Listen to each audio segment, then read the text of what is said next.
I'm travelling in Thailand at the moment, in Koh Phangan, and it's brought back reminders of the allure to Thailand and the thing that pulled me here in the first place 16 years ago. And it was the island life, the world-class beaches, the feeling of lawlessness. That's a perception, by the way, not actually true. But you know, not wearing the helmet or the shoes and scarting about on your bike and getting drunk and just having a time of your life. And it's what convinced me to come over to Thailand and live. But then, very strangely, I didn't choose an island. I couldn't. It didn't make commercial sense, and instead opted for Pattaya.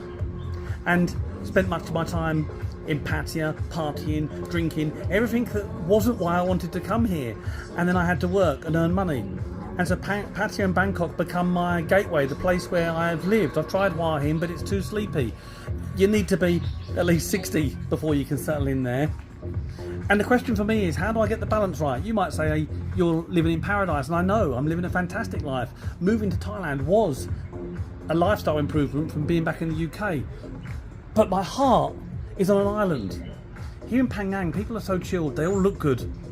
When I look at myself in Pattaya, I kind of fit in and look good by that standard, because the levels are different.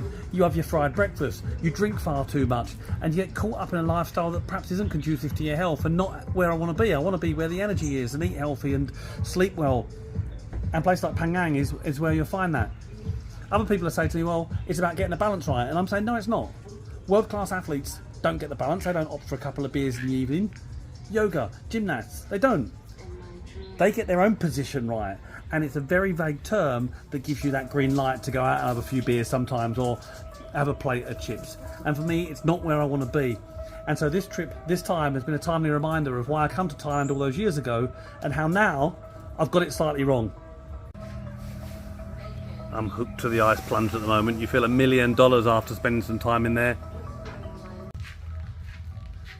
I'm not knocking Pattaya or indeed my colleagues and friends that have chosen to live there. It still offers a wonderful life. But I'm thinking as I get older and being more concerned about my health that perhaps it's not the place. I live in Pattaya and there's lots of gyms and saunas, so there is an escape. But nothing is quite an escape like being on an island. Couldn't be further away from Pattaya or Bangkok, could you, with this? It's beautiful.